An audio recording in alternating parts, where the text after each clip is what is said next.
Rebonjour à tous. Alors, on va attaquer cette vidéo très rapidement. Je rappelle que voilà, on veut savoir est-ce qu'il faudrait faire une AVI, attestation du virement irrévocable, ou est-ce qu'il faudrait faire une prise en charge lorsque vous demandez votre visa. Il est bien vrai que nous sommes en novembre et que le visa pour l'année scolaire 2023-2024, c'est à partir de mi 2023, donc à partir de juin, juillet, août, par là. Mais c'est important que vous vous renseigniez aujourd'hui pour pouvoir mieux anticiper.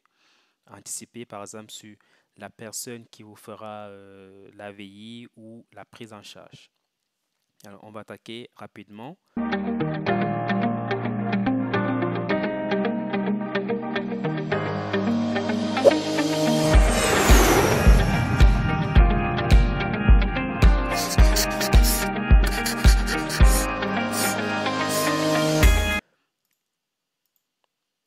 Alors, c'est quoi une AVI? Comme j'ai dit, c'est une attestation de virement irrévocable.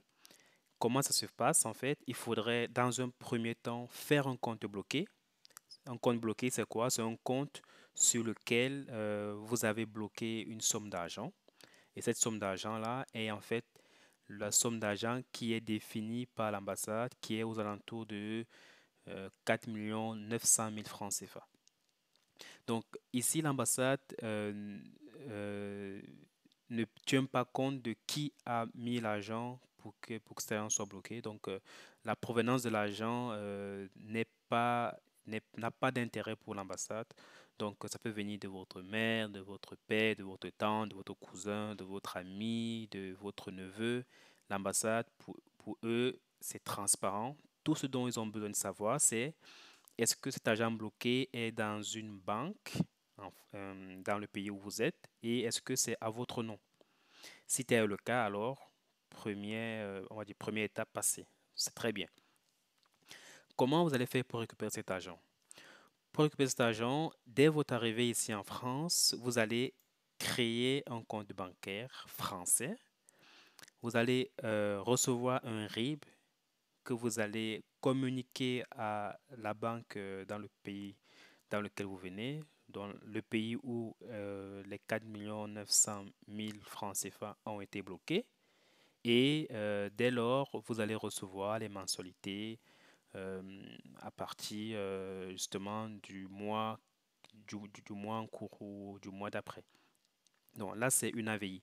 Et les AVI, ça marche particulièrement très bien pour les étudiants qui sont, qui sont en Afrique parce que ça donne une garantie en fait à l'ambassade il y a l'argent qui est effectivement bloqué on va dire dans une institution fiable telle qu'une banque. Et cette banque-là, évidemment, va vous verser de l'argent régulièrement tous les mois lorsque vous serez ici en France.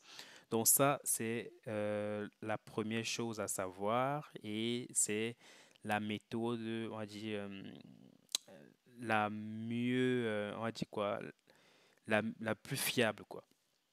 Mais cependant, il peut arriver que vous n'avez pas cette somme d'argent à bloquer tout de suite maintenant.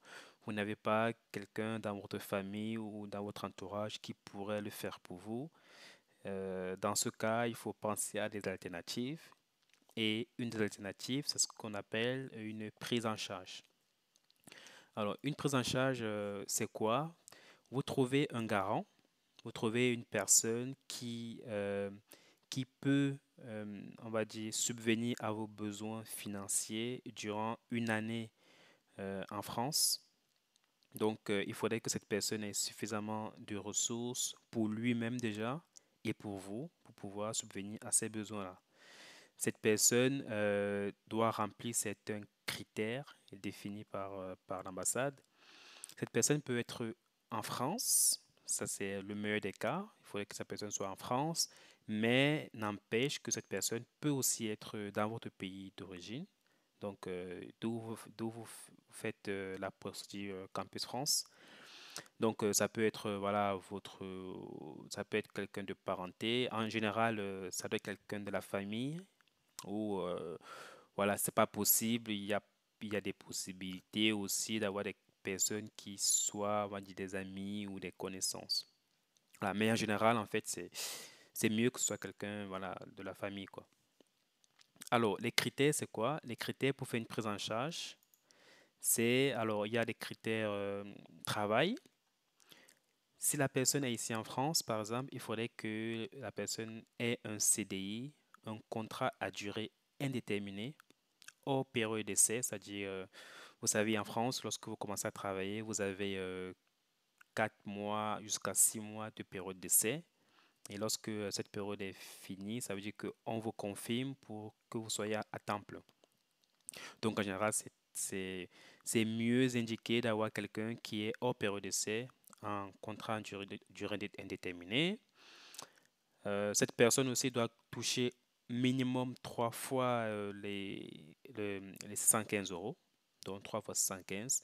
Donc, si la personne est aux alentours de 2000 euros, c'est très bien. De 1900 euros, c'est très bien. Mais en dessous, voilà, c'est kiff-kiff, quoi. Donc, il faudrait faire attention. Le mieux, c'est que ce soit supérieur à 3 fois les 115 euros demandés par l'ambassade.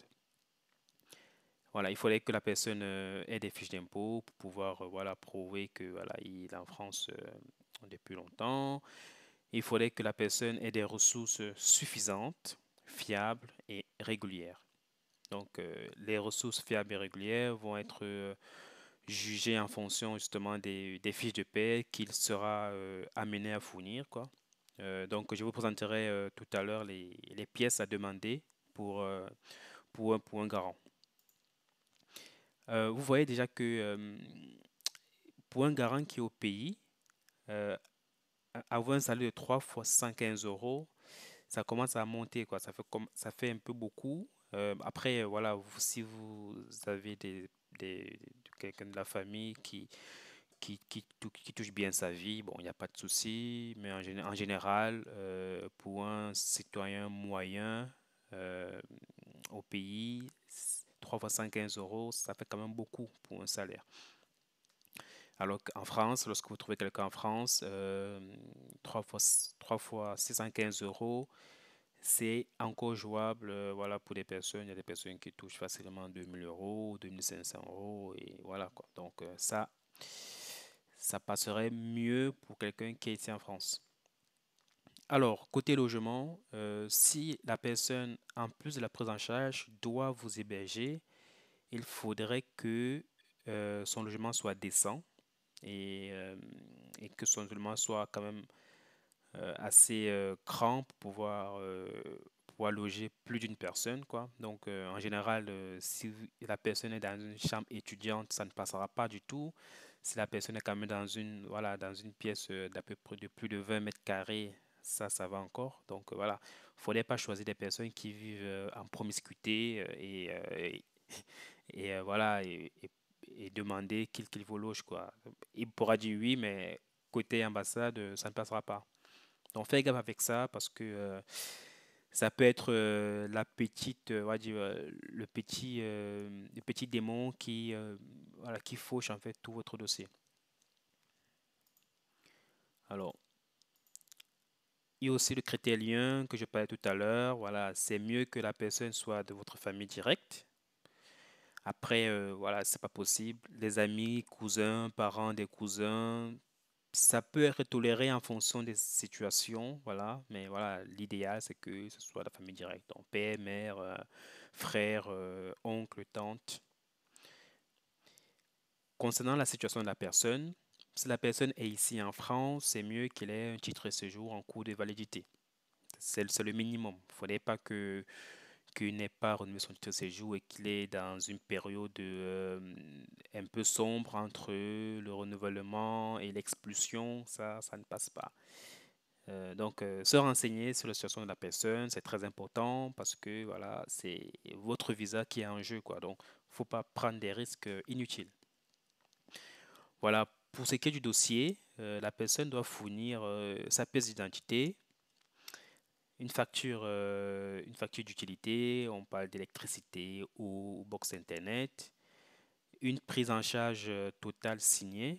Alors, il y a plusieurs formulaires de prise en charge si vous tapez sur Internet, hein. tous ces formulaires, voilà, c'est plus ou moins pareil. Donc, il n'y a pas un formulaire qui est plus favorable que l'autre. Ce qui est important, c'est vraiment la qualité du dossier, du garant et de votre dossier.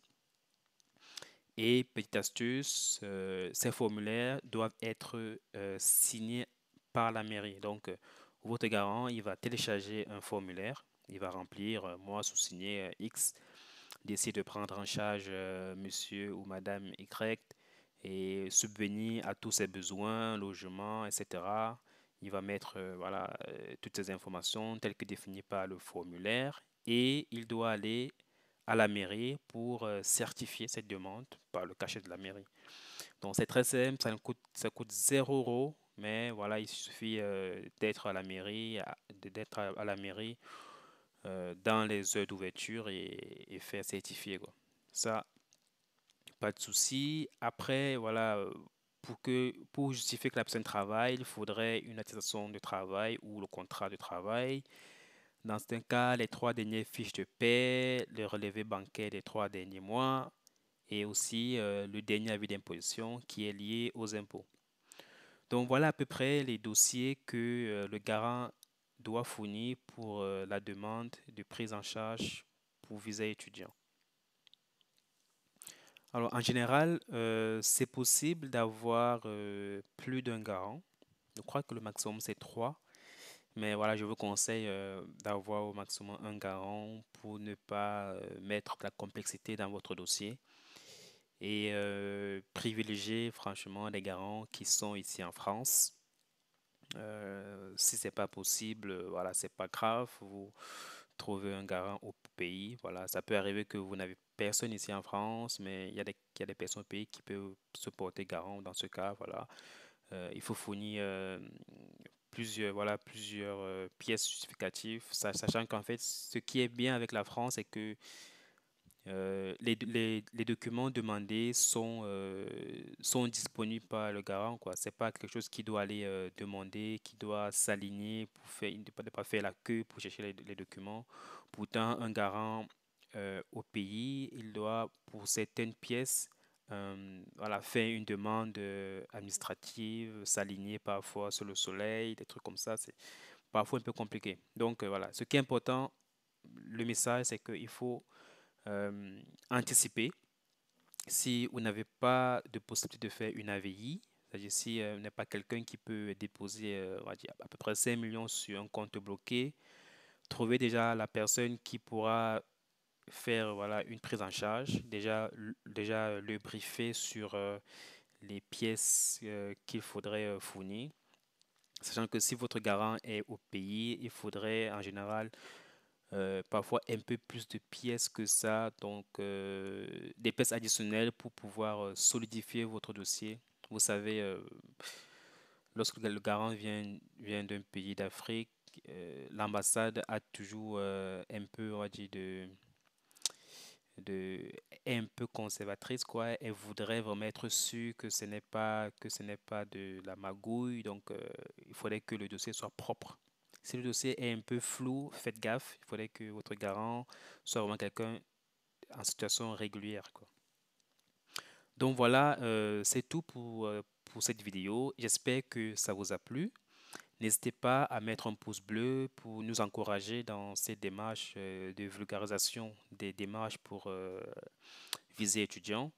Commentez sur notre page YouTube, n'hésitez pas à partager, n'hésitez pas à rejoindre nos pages WhatsApp, nos pages Facebook et surtout, on se retrouve dans un prochain.